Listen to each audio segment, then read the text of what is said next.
Passion is energy. Feel the power that comes from focusing on what excites you. Oprah. On today's episode, my guest definitely felt the passion. She also had a recurring nightmare that led her to realize something had to change, and quickly. You have the power to be the boss of your own life. I'm your host, Monica Allen. I'm a wife, mom, entrepreneur, best-selling author, lifelong learner, and your biz bestie. I have a love and passion for all things small business. Growing my own company from $700 to over 7 figures annually, my goal is to bring you inspiration, business-focused topics and tips, encouragement, and a community that helps you launch, grow, and scale your business, whether you are a dreamer, a side hustler, or a seasoned entrepreneur. You are listening to the Become Your Own Boss podcast. As we celebrate Women's History Month and International Women's Day last week, I thought it only fitting to bring you some badass women doing their thing in their businesses and impacting lives all over the world. Today, I share with you my interview with the CEO and founder of Soulbbatical. As former chief marketing officer of one of America's most iconic brands, Harley Davidson, Shelley Paxton found herself at the top of her corporate game, but waking up to nightmares and drenched in sweat almost every night for a year. She realized that she had reached the top of the proverbial mountain, feeling success empty instead of success full. That awakening led her on a profound Soulbbatical journey that became her mission, business, and best-selling book, Soulbbatical, a corporate rebel's guide to finding your best life, which has been named #1 on Forbes 21 books to read in 2021 list. Please take a listen to my conversation with Shelley.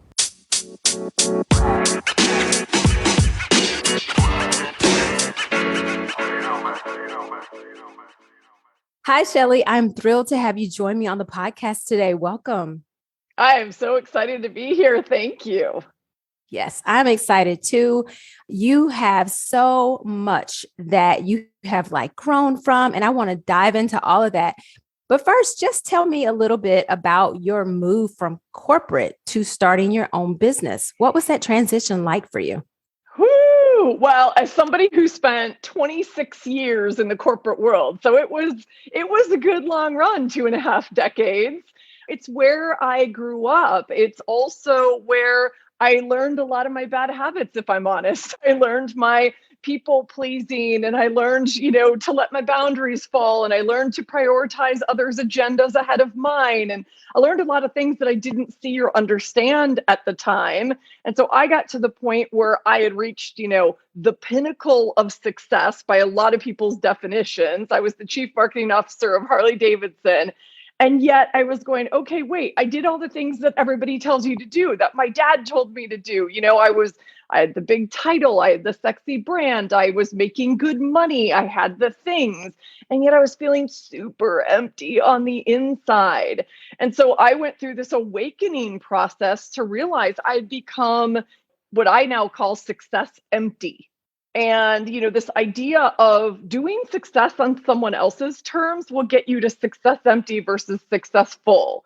And I would say, to answer your question, my biggest transformation in the 5-ish years since I left Harley has really been figuring out how to do life on my terms and rewriting my own script of success that looks like, what does full from the inside out look like for Shelley Paxton? Not for anyone else on this planet, but for me. And then designing my life around that. That to me is the biggest, I guess that's the headline of what I've been going through and ultimately what's become my business and my work in the world.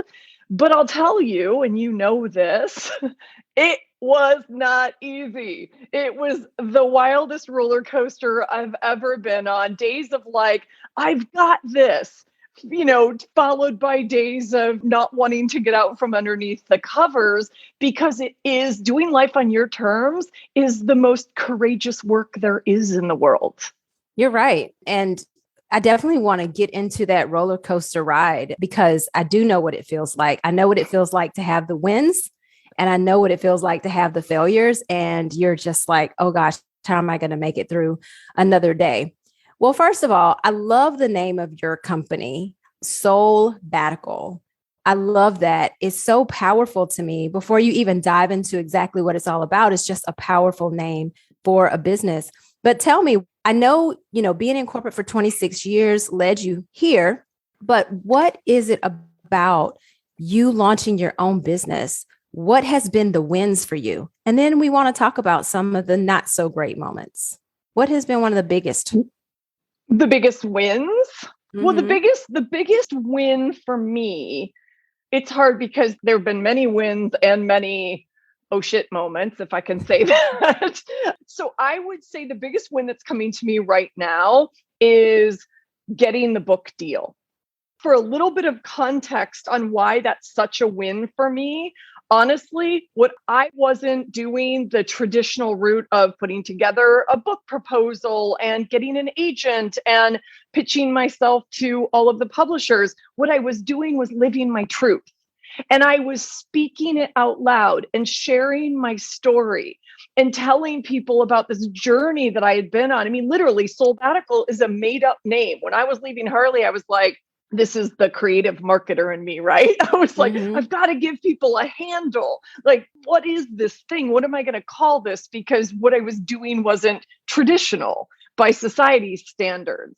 And so then all of a sudden there was some momentum behind, oh, this is really interesting. Creating success on my terms, living life on my terms. And I started to speak it out loud. I was giving oxygen to my dreams and I was living my truth and sharing it with anybody else who was on a journey and might be feeling alone. And I say this as my biggest or one of my probably top 3 wins because I want everyone to live their truth and share their story. We tell ourselves Yeah. these stories like, well, who am I to write a book? Who am I to share my story? Who am I, especially as women? We say that to ourselves all the time. We Please don't do. edit yourself. Please don't edit yourself because me speaking my truth, even when I had no idea where this whole journey was leading, ended up with someone saying, that is such a fascinating story that you had the courage to walk away from a really big job at an iconic global brand to go out and represent you in the world. And you had no idea what that meant. We want to help you tell that story. And it is an amazing story. Tell me about that moment. You're at Harley Davidson. Yes, iconic brand. Everyone knows it. And you're working. Are you doing this on the side initially, or did you just one day say, I'm done and walk away? It was somewhere in between those two things. And listen, the one thing I always feel compelled to say is my work isn't about convincing you to leave your job. My work is about helping you find yourself so you can understand what lights you up and what success looks like on your own terms. For some people, it's going to look like my journey. It's going to be like, no, you know what? I need to take a step away to really dig deep and reconnect with my soul and understand what this looks like. For others, this could be a side hustle. This could be reorienting. It might just be I'm in the wrong role at the wrong company. That's not aligned with my passion. So I say that as context for the story I'm about to tell. It's a very personal journey. Right. I was at Harley for a total of 6.5 years. And the last year of that 6.5 years, I was being ripped out of my sleep by a nightmare. So this was my awakening, right? The global pandemic has been a massive awakening for all of us. Tragedy, illness, like the awakening where the universe is like, wake up, right? Yes. You're nodding your head. It comes in some way, shape, or form for all of us if we're not really listening deeply. And so it came in many forms that I ignored before. And the last form it came in is literally a nightmare. I saw the same thing again, night after night, woke up at 2 a.m. in tears and sweat every night, nearly every night. And I was seeing the same thing. And so I sought help. I went and found an integrative doctor who could help me try to understand. Because at that point, I was drinking heavily to get to sleep, trying to incapacitate this nightmare. I was exhausted every day. And because of my role, I was doing what so many of us do. I was still waking up in the morning, putting all the makeup and the shiny clothes on and going, I got this, when really I needed help. And so I did finally seek that help. And through him, a number of things happened, but the most life-changing for me was getting into meditation. And through that meditation, and I'm talking like, I'm still not, listen, I'm no yogi in white robes on a mountaintop. I'm talking like, if I can get 10 minutes a day, I celebrate that. And I say to everybody, like, even if you can only eke out 10 minutes a day, it'll be the most valuable 10 minutes of your day. And what I started to do, and by the way, for context, I was 45 years old. So I didn't grow up in a world with mindfulness and meditation. And so I think that's why it also really rocked my world. I'm like, wow, once I started to get into it, it wasn't easy, but I realized that it was life-changing. And I started to see this nightmare and understand what it was telling me. And I won't spoil the whole story unless you want me to. It's kind of where the book starts. But having said that, it made me realize that what I was seeing was my soul crying for help. It was longing for love and nurturing and attention. And I was faced with this idea of like, wow, well, I could continue to live like this and make really good money and continue to make a name for myself and be really miserable inside. Or I could say, what happens if I start to reconnect with myself and I give myself some spaciousness? So the answer to your question is that final year when I was wrecked with this nightmare and this awakening, it was 6 months from when I understood what the nightmare was telling me. And that I had this decision, like, do I want to still be living this way when I'm 50 years old? And will I even be alive? Because this has a health impact at some point, right? Mental, physical, spiritual. Yes. And the answer was no for me. So over the next 6 months, I wasn't necessarily doing work on the side. I did work with a coach. I was laying the foundation for me to leave Harley and go on this journey. Wow. That is powerful, because it's amazing how your mind and your body speaks to you before you even know what's happening. 100%. That's why listen deeply is probably it is the wisdom that I pay forward and pass on to everyone. Our bodies and our souls are trying to tell us things every minute of every day. And so many of us, and I'm raising my hand, live in our heads and we try to make this stuff go away until we can't. Right. And we keep busy. Busy. Oh, so we don't hear it. We don't know the truth. And the meditation, we're quiet. So it comes at you. It becomes more clear. And one of the things when you said, you're not trying to convince anyone to leave their job, even in entrepreneurship, you can still have that same moment. You can still have those moments where you're like, whoa, I'm not sure if I'm living my truth. I'm not sure if I'm living the way I want to live.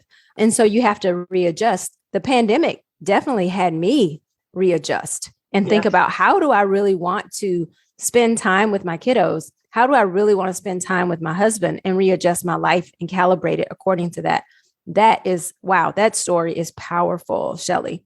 Really powerful. Can I say, I'm so glad you gave it that context, because now I've been an entrepreneur for these years, right? Since I realized that Soulbbatical was not only my own journey, when it started to make sense and I realized that I was carrying a torch for other people, now I'm an entrepreneur and I'm still learning the same lessons over and over again. So I appreciate that you said that, because this is like, I have to keep recalibrating, like, how do I want to do this on my terms? And believe me, over the years, when I think about your earlier question of like, what are some wins and then maybe what are some failures?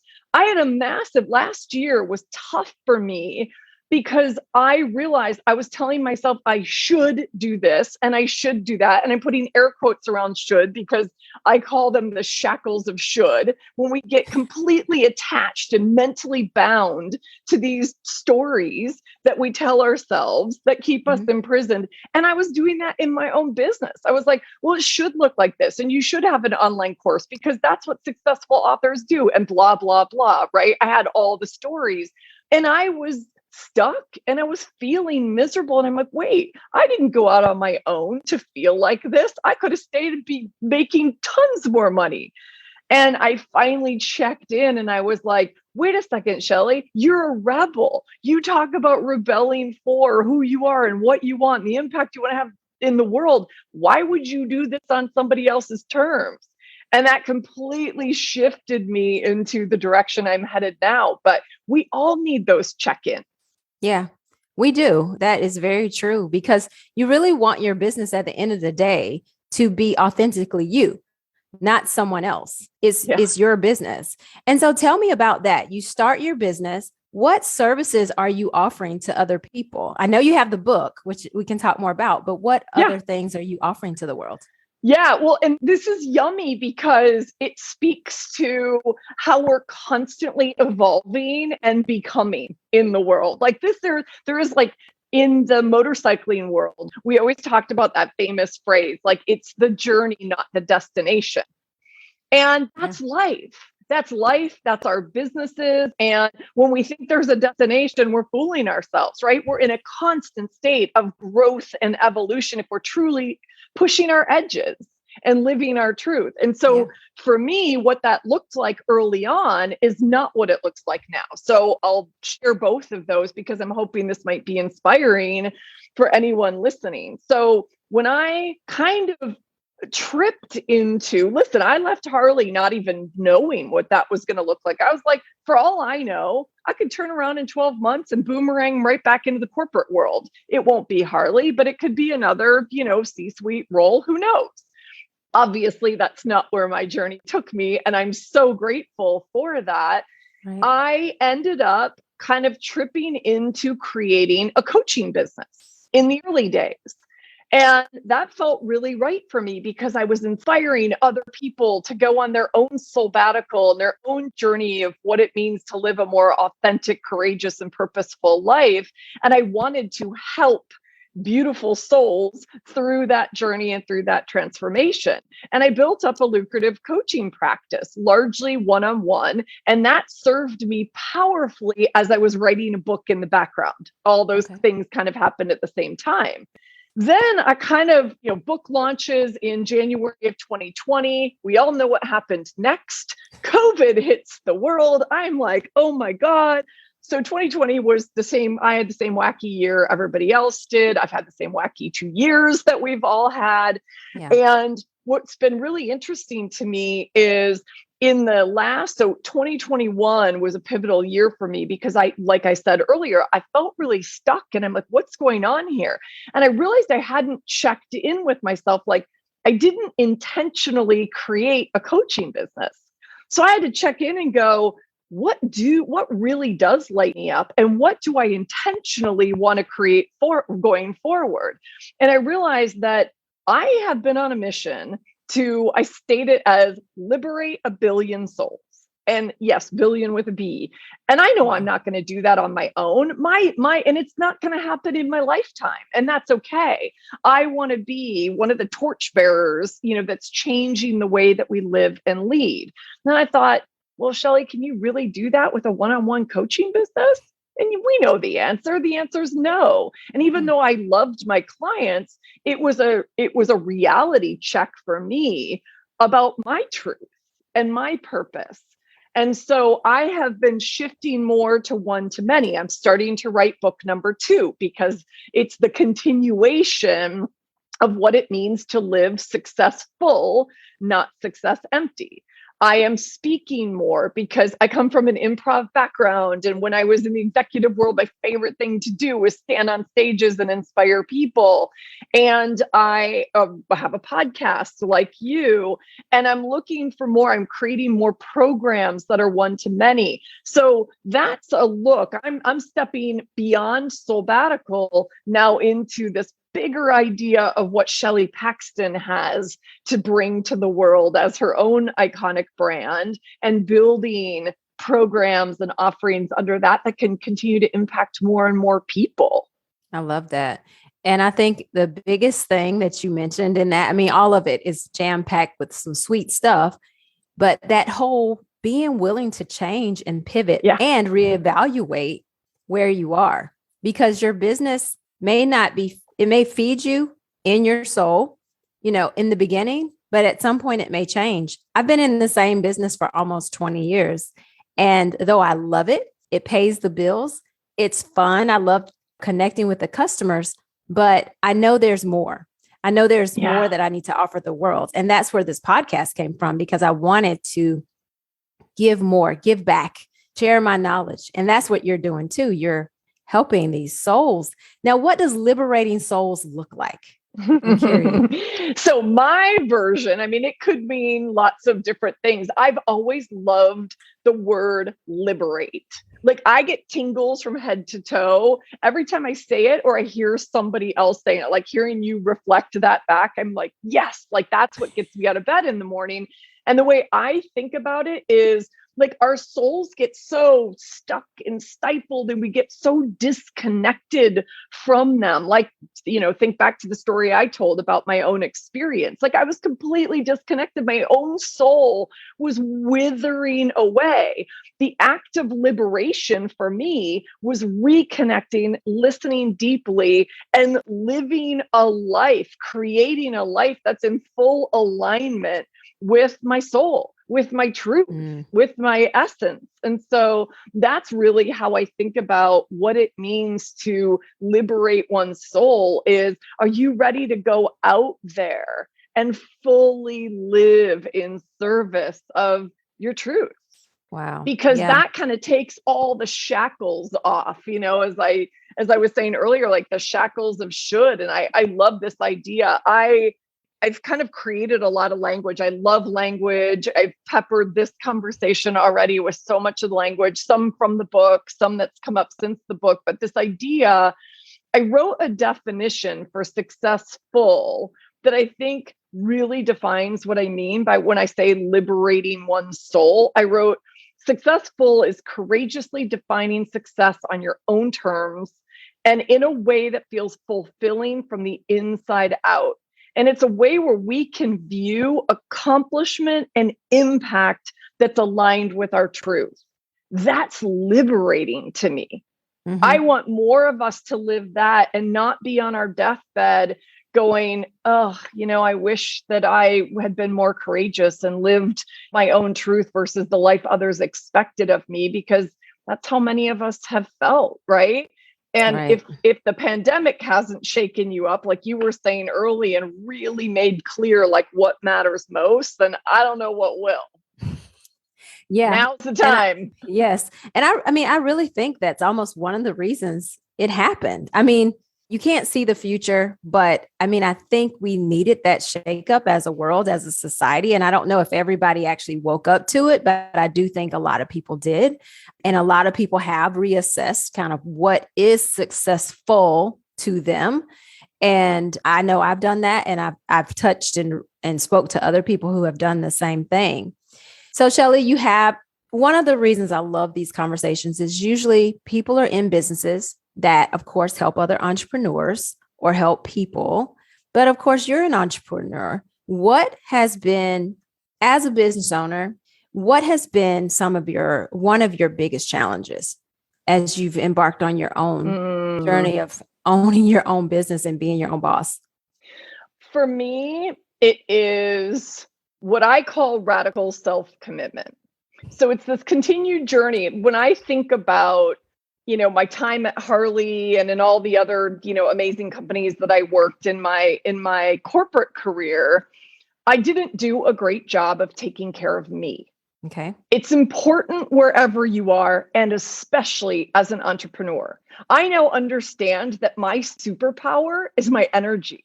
And if I'm not protecting and nurturing my energy, which means really holding clear boundaries, strong boundaries, and also creating space for rest, creating space for play, creating space to rejuvenate myself, whatever that looks like. All of that is what I call radical self-commitment. And I realized like it's easy to get in that same pattern of being on the hamster wheel where you're like, yeah, but I'll rest tomorrow, or I'll just work this weekend and then the next weekend and then the next weekend. And we find ourselves falling into these patterns. And I have done that. I'm sure I'll do it again. And I've become really, really aware that it's even more important now to carve out that I call them meetings, like capital M, capital E tings. I put them on my calendar so that very literally I have space for me where I can rest, where I can restore. When I'm doing a conversation like this, I make sure that there's nothing right before it and there's nothing right after it, because I want to bring my whole self. I don't want to be running in breathless and exhausted and distracted. That's been my biggest challenge and my biggest awakening, because I know I show up more powerfully when I care for me, mentally, physically, and spiritually. Yeah. Wow. Yeah, for sure. I'm working on that, Shelley. In all honesty, I'm still. So am I. It's a forever journey. It is a forever journey, because I find some weeks I'm like race. And then other weeks I'm like, okay, you got to take a break. You've got to go get a massage. You've got to go do those things that care for yourself. And I am a meditator. So my goal every morning is that's one of the first things I do, either before I get the kids off to school or immediately after. So that's really important for my connection, my quiet time. Yeah. My brain still races, as you know, meditation. They're like, thoughts are going to come and you just let them go. So still working on that. But I just love your journey, your entrepreneurial journey. And I'm curious to know, because I came from a corporate background as well. And you mentioned some of the kind of bad habits that you had when you were in corporate.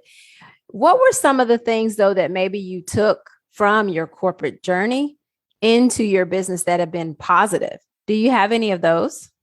Oh my gosh. I mean, listen, I have a lot of those. Let me say this, and then I want to see what comes to me as a good example.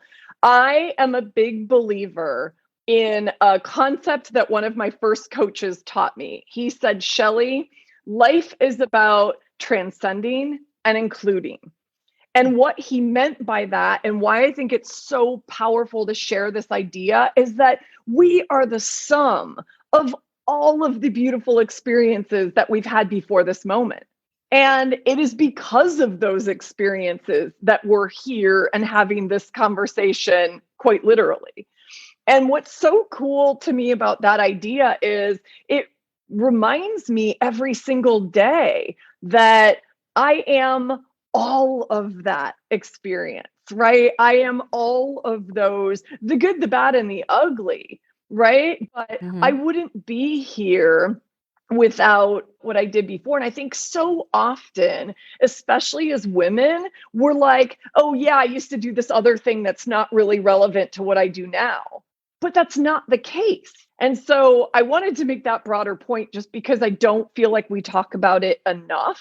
This idea that in every moment, we are bringing our whole selves and all of the experience we've had in life and in our jobs and in our relationships and all of it. And so I live that truth. I know that there are days where I'll say, oh God, wouldn't it have been great to have this epiphany when I was 35 years old instead of 45 years old? Yeah, maybe, but I wasn't there. And I got all 10 more years of epic experience. So for example, I mean, I'm a phenomenal presenter. So if I had to think of one thing, like I have danced in boardrooms, I have presented to people of all levels, I know how to engage an audience. That is a gift from my corporate experience. Right. Honing that, like knowing how to talk to the media, talk to an audience, engage an audience live. I also have an improv background. I did improv at Second City when I was 22 years old. I am turning 52 on Sunday. Many decades ago, and still every single day it plays into how I show up, because I don't show up believing that I need to know like how this conversation is going to unfold. I show up knowing fully who I am and just showing up ready for wherever the energy wants to take us. And my improv skills taught me that. Yes, and to trust what comes up in the moment in the room. And I love that. So it's a bit of a windy answer, but it's all of those things. Yeah. And that's a great answer. I love that answer because you're right. We are made up of all of our experiences. I love that comment, that quote. And it's funny, my daughter's taking an improv class right now, and I'm so proud of her because she's 11 and she's just put herself out there. She requested it. So I'm like, okay, awesome. It is the fabulous. best life training. Let me just say, for anybody who's saying like maybe getting out on stages or in front of groups of people feels like a real challenge or kind of shuts you down or feels like a door that you just don't want to open, I believe that improv training, just take a class. It is the best life training ever. It prepares you for how to not have to let go of the steering wheel of control, because we try to control so many things that we do not have control over and never will. And really having that courage. I mean, we all have fear. I have fear every single day, but it's not letting that fear stop me. And improv really teaches you that. And I can't make a higher recommendation than that. No, that's fantastic. And you know what? I'm going to do that because I've never done that. I've taken a drama class, but it was more, preparation. Yeah. I like that. I'm going to add that to my goals for this year is to take an improv class. Thank you for sharing that. Yeah, okay. Of course. You being a marketer. So we've got to talk about marketing because marketing is such a huge part of any business. You have to do it. How do you market and grow your business? Oh my gosh. I believe in showing up raw, real, vulnerable in every conversation. So I'm going to give this one to you guys straight. I know how to market everyone but me. You know, when you have your own genius and you're like, I can't turn my genius on myself. I can't turn my genius on myself. So I'll tell you some of the things that I try to do, but if you ask me what my biggest struggle is right now, it's that I just have such a hard time. I can show up and be me all day long, and I know the power and energy and the magnetism of that. But you ask me to package that or bottle that in some way in a marketing program, and I'm like, like my head explodes. So it's like the cobbler with shoes for his own kids, his own family. Wow. It's 100% that. Well, I wish I could give like some slick answer on what it is. What I try to do, and this is my other forever journey. I mean, it's all a forever journey, is really showing up authentically and courageously in all of my channels. My podcast, my socials, my newsletter, those like that kind of engagement with my community and growing my community that way, and having more conversations like this one, and standing on more stages where I'm inspiring and impacting more people and they're coming into my community. Those are largely my marketing vehicles right now. Yeah. I mean, and that works. That really does work. Yeah. It does. And it does. I wish I had other brilliant ideas, but well, obviously you have brilliant ideas at Harley, but like you said, it's easy to think about other people's things sometimes. And sometimes you're so into it that it's difficult to break out of that. Have you thought about hiring someone else to help you with that, or do you? Yeah, in fact, right now, so I have worked with, and I just re-engaged an amazing agency called Simply Be, run by Jessica Zweig. She is phenomenal. She also has the Simply Be podcast. She does personal branding work. She's also a very dear friend of mine, and I love everything. She's another just completely authentic soul. So this isn't intended as a pitch for them, but I am 1000% loyal to them because of who they are and how they show up in the world and the work they've helped me do. So you and I were talking a little bit off camera before we started. I was saying that I am now stepping into the Shelley Paxton brand, and they've really been helping me with that mirror and helping me understand all of the richness that is Shelley Paxton. And now we're starting to execute on that with, my website and things that I want to create in that spirit. So yeah, I am a big believer. So to take that point more broadly, I am a big believer in one, ask for help. Build your community and build your team. And when I say build a team, I'm still a scrappy entrepreneur. I don't have a massive multi-7-figure business with a team of 40 people and all the things. I'm me. And I'm surrounded by contractors and a few kind of agencies here and there. I have, stitched together, to use your stitch for success, I've stitched together a team that supports me and challenges me and inspires me, but I don't have anybody else on the payroll but me. And I actually really like it that way. I really like it. So they are part of this constellation of people that I've pulled in around me to help me continue to grow and evolve. No, that's great. And definitely having a team. I think, a team definitely doesn't have to be a set way. I have a payroll. And if you can avoid that, do so. Yeah.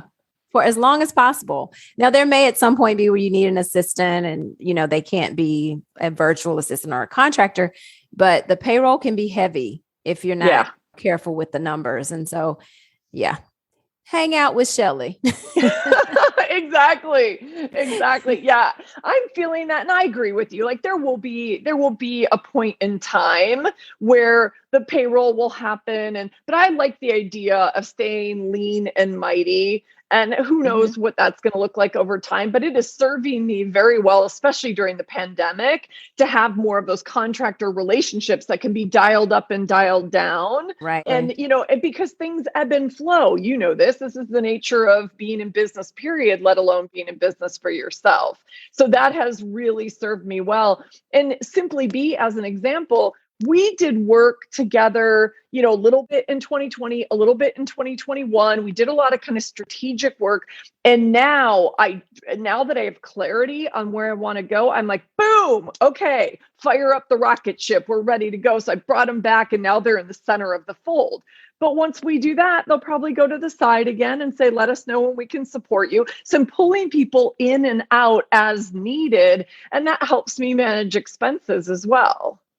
Definitely. I recommend that. And I do the same, especially with the podcast. I have an editor that's not on my payroll, so it definitely helps to not have those extra expenses when you don't necessarily need them. And I don't know any business that doesn't have some type of seasonality, no matter what. I just don't know any business like that. Maybe there's some, but there's always kind of an up and down in a business. So yeah. Well, we never know what's coming, right? Talk about letting go of control. It's like we don't know when pandemics are headed our way or where we don't know. And so I like having that flexibility built into my current business model. But like you said, it will change. Like every single thing we've talked about from the beginning of this conversation, it will all grow and evolve in ways that I can't even imagine today, which is really cool. Yeah, it is very cool to look back on it. Will be phenomenal as well. Yeah. And then you just keep growing, you keep changing, you keep ebbing, you keep flowing. It's wonderful. Now, how long have you been in your own business? How long have you been a sole proprietor? So 3 years, really. Mm-hmm. The first year and a half outside of Harley was the initial, like me really reconnecting with myself and trying to understand what this was. And 8 months into that, my dad got super sick. So I spent 5 months with my family, helping them through situation. I kind of got off the ground in 2018, truly as a business. And like I said, kind of stumbled into, well, I'll coach and I'll see where this goes. And then it's like, well, I'll write a book and coach and see where this goes. So my honest answer is like 3-ish years, but I really, truly feel like I'm only stepping into being a true business owner right now. I finally feel like I understand like what lights me up and what are the aspects of the business, and I'm full throttle toward making a bigger impact in the world. And I'm guessing that's just how the journey goes. You've been doing this a lot longer than I have. I'd take any advice. Well, I love to talk business. It's one of the things that light me up actually. And it changes. You start out and it's, you sell. For us, we sell products. My husband and I are actually in business together. And, you sell the one thing and you're like, wow, we made a sale. Unbelievable. And then you just kind of go from there. And now we sell lots of things every single day. And honestly, I'm still grateful and amazed by the fact that that happens. And you just keep pushing through. You're going to have things that, hit you didn't expect. You pivot, you do what it takes to survive, whatever that may be that hits you. And it's been a journey. I love it. I wouldn't change a thing. I will say that. I tried to go back and get a job like 3 years ago because one of my passions is interior design. And so I was like, oh, I'm going to go be an interior designer. I had a team in my office and I'm like, well, they can handle the day to day. I'm going to go do this. And I realized I cannot work for other people. So yes. I was a great employee because I take an entrepreneurship approach to everything that I do. So I was great, but it's not my thing. So. Oh my gosh, I am realizing that with the guy I'm dating right now, I have so much flexibility in my schedule. I've designed my life and my business in a way where it's like, well, if I want to work from LA next week, which is what I'm going to do, then I'm going to work from LA next week because that's where I want to be for my birthday. If I want to work from Mexico in March because I'm teaching for a week and I want to spend the rest of the month there away from the Chicago winter, then that's where I'm going to be working. I have created this life in a way that I'm like, I can't ever go back and have to ask somebody for time off. That would kill me. I've created and designed this life. No, I get it. And that was actually one of the things that kind of made me realize I couldn't do this. I needed to take some time off or something. And I had to like switch a schedule with somebody. And I was like, yeah, this isn't for me. I haven't done this in 15 years. I don't know how to even make this work for my brain. So I had to resign from that position, but it was fun. I had a good time too. Yeah. It was a good time though. So out of curiosity, and I'm going to let you go here soon because I could talk to you all day. I know, I feel the same. But I know you have other things to do and you have to go get your meeting. What is something that has surprised you on your entrepreneurial journey so far? Oh, this is a good question. I don't think I've ever been asked that question before. I like to do that. Yeah, I know. What's what makes you good at what you do? What has surprised me? What's coming up ties to my answer to your question of like, what have I struggled with? Right. So what has surprised me is how easily I fell back into the patterns of when I was a corporate leader, where it's like, oh yeah, I'll do that thing for that person and that thing for that person. I was like over yesing all over again. It surprised me because I thought, I don't know why I thought this, but I think I told myself a story of like, well, it'll be different because this is all about me and this is about my business. And, I realized how important the fundamentals are, to have the fundamentals in place of caring for yourself and getting really clear on your values, on your boundaries, on what really is. I mean, this is one of my favorite things. It's not new and it's not mine, but getting really clear on what is a hell yes, what is a hell no, and there's nothing in the middle. So I always, I love the saying, there's no such thing as a hell maybe. Because when I was a early stage entrepreneur, I was kind of like, well, yeah, okay, maybe, that person's pretty cool. Maybe a collaboration with them would be sort of interesting. But if I really checked in with myself, it wasn't a hell yes.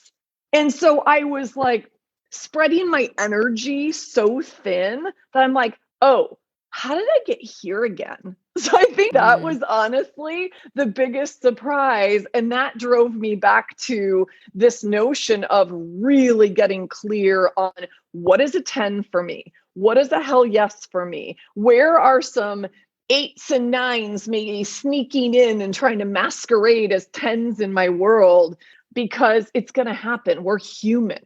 Yeah. And that, I think, was the biggest surprise, because it's not really tied to where we work or how we work or whether we run our own business or not. It's tied to how we think and how we value ourselves and our own worth and how much we believe in ourselves. And so I had to like retrench in all of that.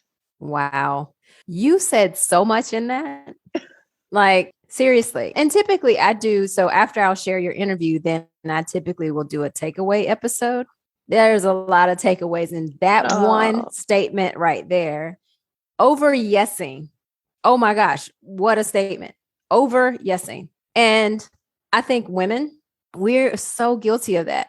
My husband will say no in a heartbeat to something and not think about it. Like, he'll say no to me. And I'm like, but I want you to go to this. He's like, I don't want to. I just really don't want to. I don't think it's going to serve me.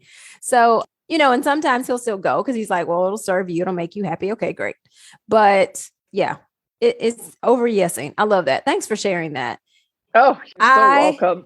This has been a wonderful conversation. I want to have you back at some point after you kind of get that Shelley Paxton brand out there and what you're doing with that. I would love to have you back. But in the meantime, tell people how they can get in touch with you. Yes. And yeah, everything is really under Soulbbatical right now, but you can always like Google Shelley Paxton, all the things will come up. Right now, you can find what I'm about, what Soulbbatical is about at Soulbbatical.com. Soulbbatical is 2 B's and 1 T. I know you'll put it in the show notes. I am at Soulbbatical on Instagram. Instagram's my playground. You can find me as Shelley Paxton on LinkedIn. And my podcast is Rebel Souls. I'm taking a slight little pause as I kind of reinvent everything. I can't imagine that I'm going to change the title of it, but who knows? Maybe I will. And I'm leaving that open to myself. But currently, that's the way, or just like I said, Google Shelley Paxton. If everything's shifted by then, you'll find me there. I love it. Oh, wait. And the title of my book, let me say, the title of my book is Soulbbatical, A Corporate Rebel's Guide to Finding Your Best Life. And that's wherever you buy your books, you can find it. Love it. And I'll put a link to that like on Amazon or something in the show notes as well. So people can get your book. And I see it behind you there. I love it. I love the my color. Orange book. I call coming into my world going down the orange rabbit hole because I love orange. Everything is my favorite color. Everything in my world is orange. So if you are so called, welcome to the orange rabbit hole. I love it. Be an orange rebel. I love it. Well, Shelley, thank you so much for your time. I really do appreciate this conversation and I cannot wait to share it with my audience. Yes, thank you. And I can't wait to come back. Yes.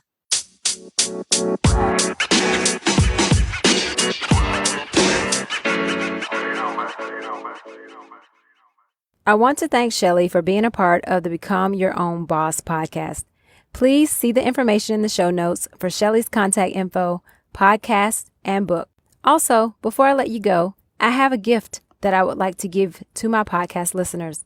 I recently wrote an ebook entitled 11 Essential Secrets for Small Business Success. In looking back over 2020 and 2021, I really gave some thought to what I felt contributed to our company's survival and success during COVID and post-COVID. I put post-COVID in air quotes because I'm not quite sure if we're post or not. Anyway, I wrote this because I think if you implement these things early on in your business, you will be able to weather storms that may or will come your way at some point. You can download the free ebook at monicasfreebook.com.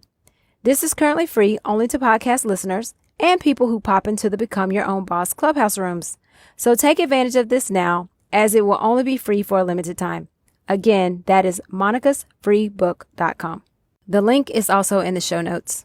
Thank you for listening today. Follow me on Instagram and TikTok at Become Your Own Boss Podcast. If you have comments or questions, you can email me at monica@monicaallen.com. Take a moment, if you haven't already, to rate, share, leave a review, and subscribe to the podcast, please. Now is the time to level up, leave a legacy, and become your own boss.